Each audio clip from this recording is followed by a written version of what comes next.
Let's take a look. This is the Versus Factory 8500 clone movement. Although it's called a clone movement, it's not a full one-to-one clone. It falls into the category of a semi-clone movement. Why do I say that? Because movements like the 3120, 3235, 4130, and 3135, those are full clone movements.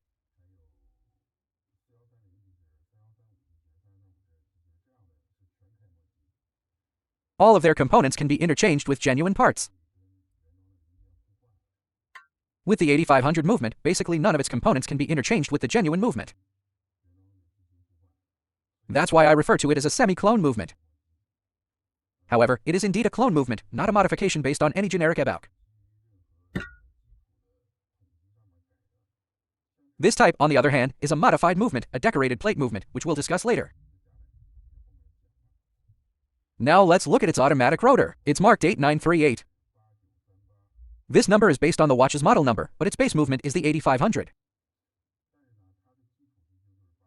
Where is the 8500 used? It's used in models like the older Seamaster Aquaterra 150 meters and the Seamaster 600 meters. But if there's even a slight change in the model number, the number on the rotor plate will also change.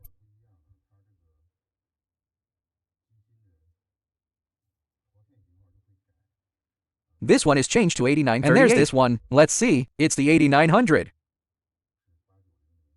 The 8900 is used in the new Seamaster Aquaterra 150 meters Worldtimer. So the rotor marking will change, but only the number on the rotor is different. All the components underneath are completely identical to the base 8500. Let's examine its finishing. Actually, this is different from the genuine. The genuine version doesn't have this external fine-tuning regulator. It's just a direct component like this. But this can be modified aftermarket. Let's take a look. This one has been modified aftermarket to hide the external regulator. This makes it look the same as the genuine version. This is a post-modified movement. Now let's look at its balance wheel. This part has decorative counterweights. You can see these decorative weights are very thin. The genuine one has real counterweights that allow you to adjust the rate, but this one cannot do that. Let's look at the modified version. This is a free-sprung balance modification. This modified version has two weights added to the balance wheel. You can regulate the rate deviation by adjusting these two weights left and right.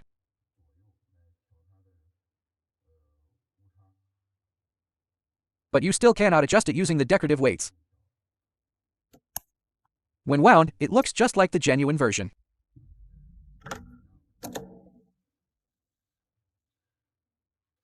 On the market, there are also some decorated plate movements, like the one I just showed.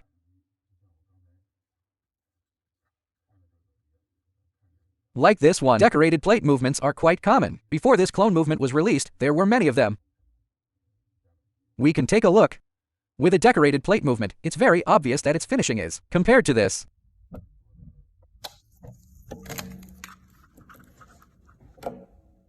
You can tell just by looking at it. Look at its shock absorber. The shape is completely different. Let's see. Let's look at its shock absorber. And then look at this one's shock absorber. The color and shape are all different. And the size of the balance wheel. This balance wheel is very small, while this one is very large. If you can't tell the difference by looking at the movement, you can tell by how the date is set. Is it a clone movement? Look, currently only this kind of clone movement can achieve this function, this method of date setting. This is from Versus Factory. You see, you can pull it out one click out, to independently adjust the hour hand. It's adjusting the hour hand. You can adjust the hour hand independently. It changes the date. See? Adjusting the date. And you can also adjust it backward. This is the clone movement. Its functionality is the same as the genuine one. You can adjust it this way. Now let's look at the decorated plate movement and see what it's like. The decorated plate movement cannot be adjusted like that. Let's pull it out one click out. It's a quick set date. This is a way to differentiate them if you can't identify the movement itself. The market currently has a lot of these decorated plate movements. Many factories make them. Look, this is also a decorated plate movement. These two decorated plate movements are similar, but still have some differences. They are from different factories. They are roughly the same. They just look a bit crudder. Now, let's talk about the parts of this movement that are prone to failure.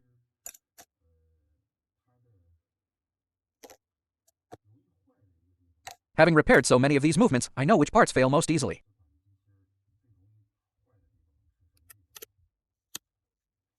The most common malfunction is the inability to wind the mainspring. This is its mainspring barrel. You can see that the gear teeth on the edge are extremely thin.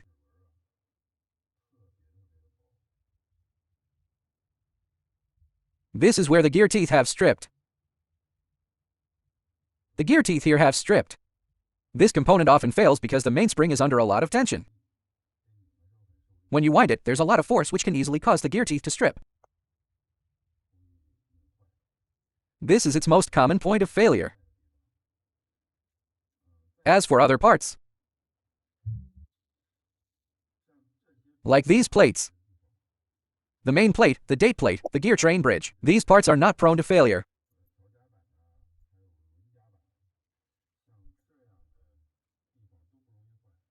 Basically, these are all leftover parts. Some pallet forks and escape wheels. I have many leftover escape wheels. These don't get used.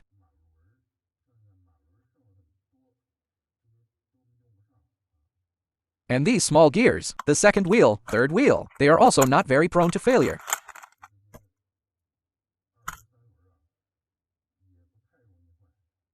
But failures do occur. The failure rate is not particularly high. There's also the balance wheel. The balance wheel can fail, but generally, if you don't drop or impact the watch, it's very difficult for it to break. Another issue is that its crown stem assembly's threads can strip.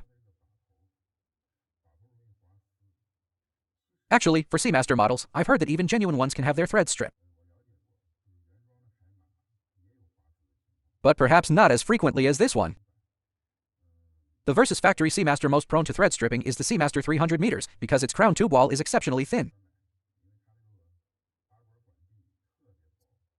The Aquaterra 150 meters is a bit better, but this issue can still occur. The incidence is not as high as the Seamaster 300 meters.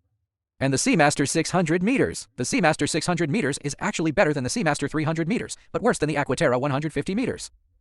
The 150M's crown tube wall is the thickest, so it's the least likely to have problems. There's another issue with the 8500 movement. It tends to produce a lot of black metallic debris. After 1 or 2 years of operation, it will generate a lot of black metallic debris. This indicates that its material quality.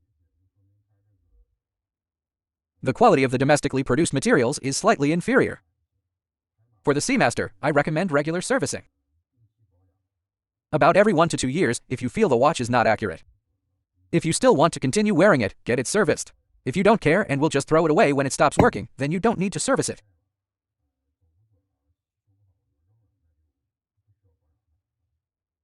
Another point is that currently, Versus factory offers no warranty. Whether it's for Omega or Panerai, their factory offers no warranty. No warranty. So if your watch breaks, there's nothing you can do. The factory won't provide warranty service. You have to get it repaired elsewhere. And their parts are also quite difficult to order. However, I provide a warranty on my end. Because I do repairs myself. So for customers who purchase from me, you don't need to worry. If you bought it from somewhere else and can't get warranty service, you can also send it to me for repair. That's also possible.